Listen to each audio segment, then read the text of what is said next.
بسم اللہ الرحمن الرحیم نحمدہ و نصلی علی رسول الکریم۔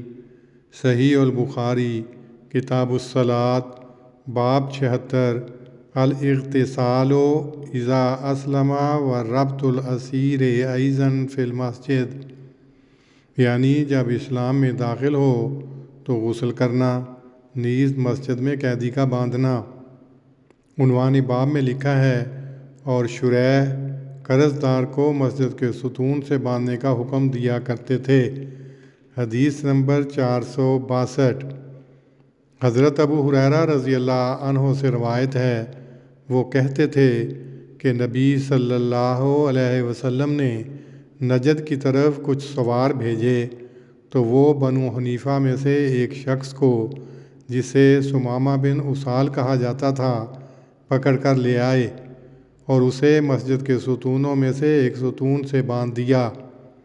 نبی صلی اللہ علیہ وسلم اس کے پاس باہر آئے اور فرمایا، ثمامہ کو چھوڑ دو، تو وہ مسجد کے قریب ہی کھجوروں کی طرف چلا گیا اور نہایا۔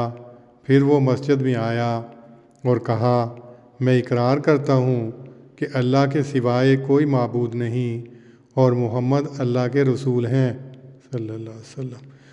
تشریح: چونکہ سابقہ استدلال ایک اعتبار سے قابل اعتراض تھا اور واقعہ مذکور میں وہ وضاحت نہیں جو مسئلہ استنباط کرنے کے لیے ضروری ہے، اس لیے امام بخاری نے ایک الگ مستقل باب قائم کیا ہے اور اس کے ضمن میں ثمامہ بن اسال رضی اللہ عنہ کا واقعہ مختصراً نقل کیا ہے۔ یہ شخص قبیلہ بنی حنیفہ کا سردار تھا اور آپ صلی اللہ علیہ وسلم کا سخت دشمن تھا۔ لڑائی میں شکست کھا کر قید ہو گیا تھا۔ آپ نے مسجد میں اس کو چند دن قید رکھا۔ وہ نمازوں کی کیفیت دیکھتا رہا، قرآن مجید سننے کا بھی اسے موقع ملا اور ایسا ہی آپ کے اعلیٰ اخلاق کا نمونہ بھی دیکھا، جس سے وہ متاثر ہوا۔ آخر آزاد ہونے پر خود بخود اپنی مرضی سے مسلمان ہو گیا اور اس کی قوم بھی مسلمان ہو گئی۔ کوئی دینی مصلحت یا اہم غرض مد نظر رکھتے ہوئے مسجد میں کسی کو نظر بند یا قید رکھنا مسجد کے آداب کے منافی نہیں۔ حضرت صلی اللہ علیہ وسلم نے بھی مصلحت کو مد نظر رکھ کر ثمامہ کو مسجد میں قید رکھا تھا، چنانچہ مسلمانوں کی عبادت کا نمونہ دیکھ کر وہ متاثر ہوئے۔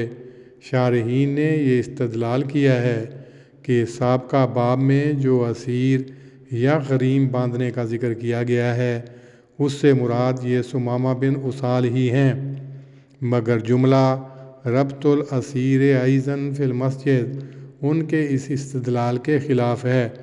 لفظاً ایضا اشارہ کرتا ہے کہ یہاں کسی اور قیدی کے باندھنے کا ذکر ہے، اور یہ کہ کشفی نظارہ اور واقعہ مذکورہ دونوں مل کر فتوے کی تائید کرتے ہیں۔ اللہم صلی علی محمد وعلی آل محمد کما صلیت علی ابراہیم وعلی آل ابراہیم انک حمید مجید۔ اللہم بارک علی محمد وعلی آل محمد کما بارکت علی ابراہیم وعلی آل ابراہیم انک حمید مجید۔